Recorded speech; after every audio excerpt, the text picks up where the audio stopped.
In 73 BCE, inside a cellar thick with smoke and the scent of burning charcoal, Lisa, a young slave girl, knelt before a glowing anvil. Firelight flickered across her terrified face as her master held a branding iron engraved with his initials. When the metal left the furnace, it gleamed white-hot, like lightning made solid. No one spoke. Only Lisa's trembling breath filled the silence before a rough hand seized her head and pressed the iron against her cheek. The sound of searing flesh cut through the room. Sharp, final. In 10 slow counts, the smell of burned skin smothered the air. When the iron lifted, a scar remained.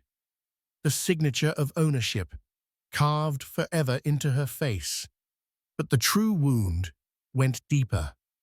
Alongside that physical scar, an invisible mark burned into Lisa's soul. From that moment on, she ceased to be a person. She became property, a living advertisement of her master's power. Anyone who looked at her no longer saw pain. They saw a slave who had disobeyed.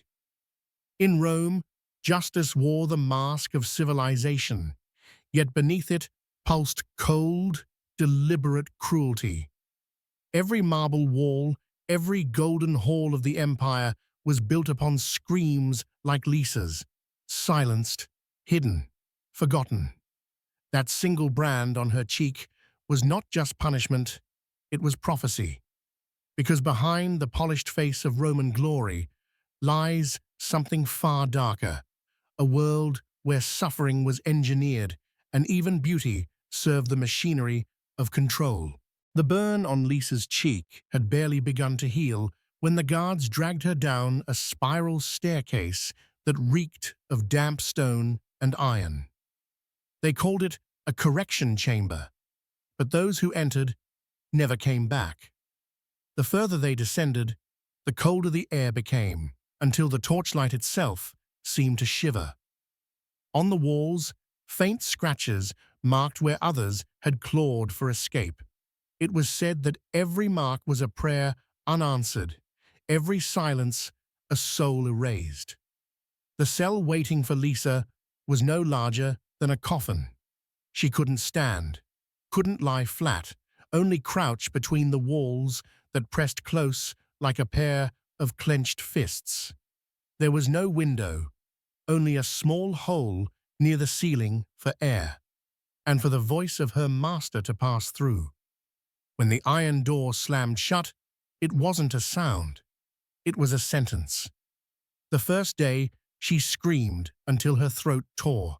The second, she whispered to herself just to remember what a human voice sounded like. The third day, she stopped speaking altogether. Time dissolved. The dripping of water from the ceiling became her heartbeat, her tormentor, her god. This was Viva Sepultura, the Roman art of being buried alive while still breathing. To the masters, it wasn't murder. It was containment. To the victims, it was damnation stretched across hours. The law couldn't touch the act because technically the slave wasn't killed, she simply ceased. Rome called it civilization. Lisa called it the dark between two heartbeats. Some chambers, archaeologists later discovered in Pompeii, were built with precise cruelty, tall enough to sit, but not stand, wide enough to stretch an arm, but not both. Each had a single air shaft, so the victim could live just long enough to regret everything. Masters sometimes returned to whisper through the vent, "Have you learned obedience yet?" Those who replied, "Yes," might be freed, if they could still walk. Lisa heard that voice too, distant and hollow. But she never answered. Her silence was rebellion, the only freedom left to her. In that suffocating dark, she realized the cruelest truth of all. Rome didn't need her body to break. It only needed her mind to surrender. As her breath grew shallow and the darkness folded in, Lisa's cell became a perfect symbol of the empire that built itself on blood, yet called itself divine. A living tomb, crafted not to kill swiftly, but to remind the living above that mercy was weakness and silence was survival. And somewhere beyond the stone, Rome's streets gleamed in sunlight, unaware that beneath their polished marble, the heart of the empire beat to the rhythm of the dying. When Lisa was dragged out of the underground chamber, she was no longer human, just a breathing shadow. But in Rome, darkness never ended. It merely changed form. This time, she was taken to an open field outside the city, where tall wooden beams stood in endless rows like a forest of death. The wind carried faint moans from those already hanging there. Lisa realized this was not punishment. It was theater, a spectacle of control. The Romans called it crucifixio prolongata, the prolonged crucifixion. It wasn't meant to kill swiftly, but to keep the victim alive for as long as possible. First, they drove iron spikes through Lisa's wrists, not the palms, but the joints, their flanged heads designed to hold flesh in place. Then they positioned a small block of wood between her legs, the sedile, not for mercy, but to delay death. Each breath tore at her chest. Each spasm sent waves of pain through her body, yet she remained alive. Along the road leading into the city, hundreds of crosses stretched into the horizon. Each one held a body, half dead, half living. A living message carved against the sky. Seneca once wrote, "I have seen them hang for 5 days, still conscious, still begging for death." Roman masters didn't watch from afar. They visited daily, bringing their physicians to ensure their property suffered but survived. Water was dripped onto parched lips. Wounds were cleaned just enough to prevent infection. To Rome, this was not cruelty, but order, not barbarism, but discipline. They had turned agony into architecture. By the 3rd day, Lisa could no longer feel her hands. The blood had dried, turning to crust on her skin. The sun burned her face, while her vision blurred between heat and delirium. Next to her, an old man muttered prayers that broke apart in the wind. Lisa did not pray. She knew that Rome's gods had no ears for those nailed to wood. But in that suspended moment between life and death, she understood the empire's true purpose. The cross was not built to punish bodies, but to bind memories. The Romans wanted every slave to see, to hear, to understand that even death would not set them free. When the sun fell for the 4th time, Lisa's breath trembled like a candle about to die. A soldier leaned close, his eyes empty, not cruel, not kind, just practiced indifference. Lisa managed a faint smile. It wasn't forgiveness, it was defiance, because she knew that her pain would not vanish. It would seep into Rome itself, into its marble roads, its pillars, its stories. And somewhere, centuries later, someone would whisper her name. The crosses rotted long ago, but the silence they taught still lingers. Proof that even an empire built on stone and glory could not bury the cries of those it tried to forget. 3 days after Lisa drew her final breath on the cross, Rome still hadn't finished her story. In 71 B.C.E., Marcus Crassus, the wealthiest man in the empire, turned her execution into a symbol of absolute authority. After crushing Spartacus's slave rebellion, he ordered 6,000 crosses to be raised along the Appian Way, Rome's most vital road. This wasn't an execution. It was an exhibition of fear. For over 200 kilometers, Every few meters stood a dying body, swaying in the wind, turning the empire's greatest highway into a corridor of agony. They said the wind carried the screams of thousands like Lisa, people who once loved, dreamed, and worked, now reduced to nameless silhouettes beneath the Roman sun. Crassus demanded that the victims be kept alive as long as possible. Physicians were paid to tend their wounds, to drip water onto cracked lips, to prolong their agony day after day. Some lived for 7 days, long enough to understand that Rome didn't want their blood. It wanted their memory erased through pain. Wealthy citizens covered their noses as they passed, but none dared look away. Parents brought their children to see, teaching them obedience before compassion. Poets wrote that the Appian Way glistened in sunlight, where bones shone brighter than marble. To them, the suffering of slaves was not tragedy, it was scenery. But Crassus's cruelty planted the seeds of rebellion. As witnesses saw the twisted bodies hanging in endless rows, still breathing, still aware, pity turned into fury. Seneca would later write, "We who torture slaves have tortured our own souls." For every dying body, a silent vow was born. Rome might chain their flesh, but never their spirit. Centuries later, historians whispered that the empire began to die that very day, when 6,000 crosses turned the symbol of civilization into a monument of decay. The cries of those condemned merged with the wind, echoing through generations. The silence of those who watched became a wound that never healed. Lisa, though only one of countless nameless slaves, became part of that eternal echo, a reminder carved not in stone, but in conscience. Rome built its greatness on roads paved with human suffering, but every empire that feeds on pain eventually drowns in its own cruelty.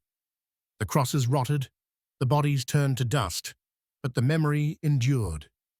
Along that ancient road, beneath the weight of centuries, the ghosts of the forgotten still whisper, warning every civilization that believes fear can build eternity.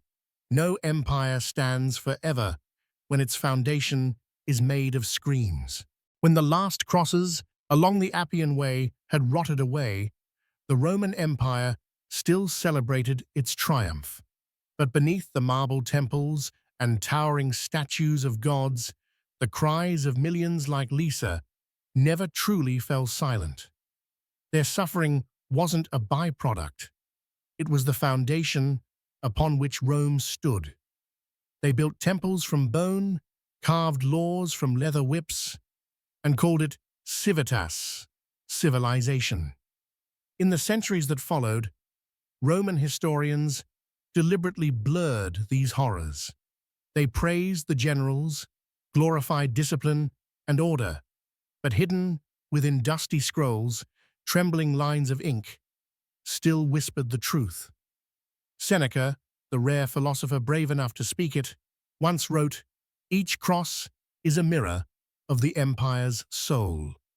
He understood that Rome did not just crucify bodies, it crucified its own humanity. Lisa, the slave girl turned nameless symbol, became a warning no one dared to utter.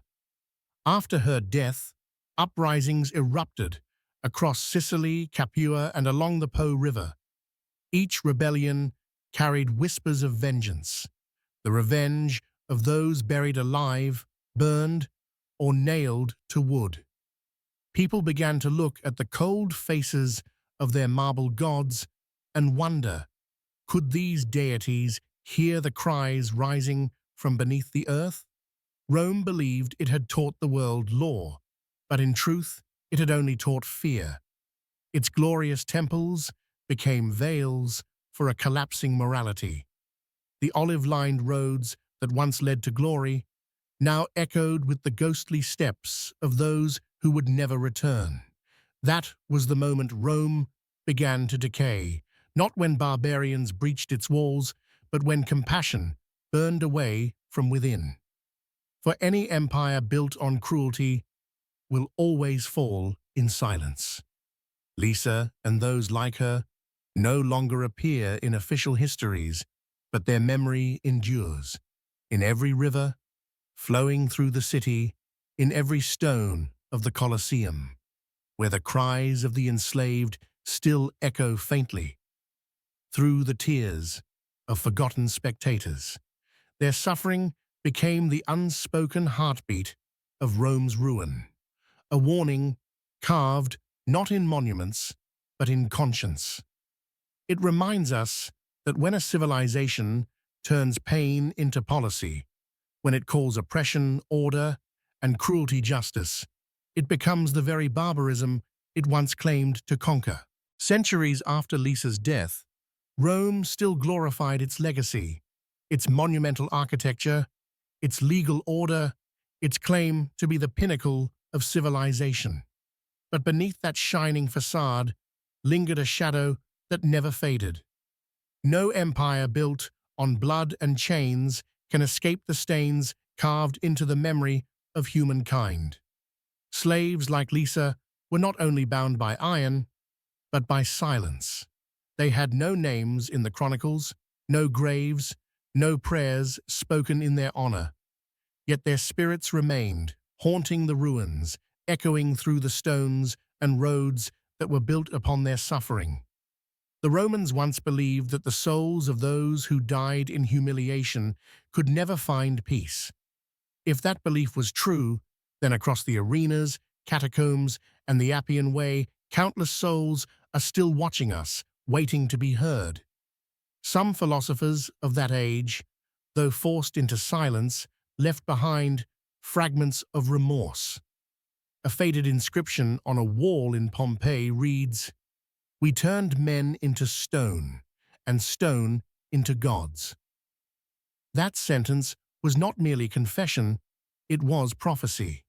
For in the end, Rome itself turned to stone, magnificent yet soulless, immortal yet mute. Lisa may have died in darkness, but her story endured through the centuries like a buried scream. She stands for all those erased from history, the countless forgotten souls bound within humanity's collective memory. Each time we look upon a Roman statue or walk beneath marble arches, we should remember that behind that perfection lies 1,000 unseen faces, and among them, Lisa's. She is the whisper behind the empire's silence, the shadow beneath its glory. Through her, we are reminded of one unshakable truth. No civilization is truly great if it must rise upon the suffering of the human heart. Centuries have passed since the fires of Rome went cold, yet the echoes of its cruelty still reverberate in the world we live in. Lisa's story isn't just a relic of a fallen empire, it's a mirror held up to our modern age. We may no longer see slaves branded with irons or crucified on roadsides, but the machinery of dehumanization has merely changed its form. Where Rome used chains, we use systems. Where they built crosses, we build walls, social, economic, digital. Look closely, and you'll see the same logic at work. Control disguised as civilization, punishment disguised as order. The Romans justified their cruelty by calling it discipline, much as today's societies justify exploitation in the name of progress. Every age believes it is more enlightened than the last, yet every age finds new ways to turn people into tools. Lisa's scars may have faded into the dust of history, but her lesson endures. No empire, no corporation, no government can survive when it forgets the humanity of those who hold it up. Rome fell not from invasion, but from rot. The moral decay that began when its citizens stopped hearing the cries beneath their feet. We are still building empires, only now they are made of data, profit, and pride. And just like Rome, we risk mistaking dominance for greatness. Lisa's voice, once silenced by fire and fear, now returns as a warning. If we cannot see the humanity in the suffering of others, then history will brand us too, not with iron, but with memory, because the past never dies. It only waits for us to repeat it.